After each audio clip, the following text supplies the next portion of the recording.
a few years after graduation, you're just filming with what's in everyone's pocket, and then you're thinking, did I have to go to film school?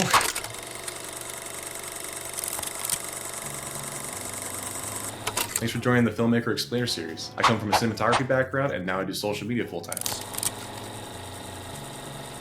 Started out at the skate park doing photography, got into cinematography, did film school, did a web show for 7 years on YouTube. Looking forward to whatever's next. I feel like a lot of people have a similar start when it comes to taking photos or video of skateboarders for some reason. For me, it was making YouTube videos with my friends and just being stupid, honestly. How old were you when you started making videos with your buds? Like around 10 years old, I got one of those flip video cameras for Christmas. Funny enough, a small camera like that I started with is what I mainly use in my day-to-day. You go to film school, you work on these really expensive cameras, whether it's film or a Red camera, Aria Mira, and then a few years after graduation, you're just filming with what's in everyone's pocket, and then you're thinking, did I have to go to film school? I honestly would have just thought to make that kind of stuff, you have to be in Hollywood. For me, relating to what I was watching of knowing the possibility that I can make that, it was like in arm's reach. That was the most attractive thing to me because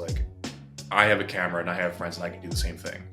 Whereas if I looked at a bigger production, yeah, I can do it, but it's going to take a lot more steps. A friend of mine was back in Virginia, and he had always been really into shoes and sneakers and that whole world. He basically had opened a shop and told me, he was yo, we always grew up doing skate videos. I opened up a sneaker store. If you'd be down to come back and just bring your camera in and just try to make an episode that's kind of like Pawn Stars for sneakerheads was kind of the initial idea. I think the best thing about that was being almost forced to just put stuff out, even if I didn't feel like it was perfect or finished. People like to grow with you, you don't have to worry about it being polished and perfect. Funny enough, those are usually the videos that blow up. Sometimes filming on iPhone, it looks more organic and amateur in a way that's relatable. Because if you're filming something on that's like a really expensive camera per se, if they're watching it on social media at least, they might think it's an ad. And if they think it's an ad, they might scroll and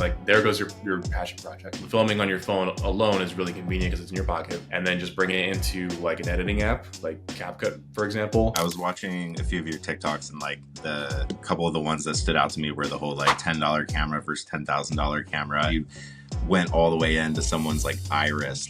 Was that a slow-mo shot? Usually a magician doesn't reveal his secrets, but yes, to your question, I didn't exactly have it set up for slow motion. I was just filming at 23:98 frames. It didn't have that impact.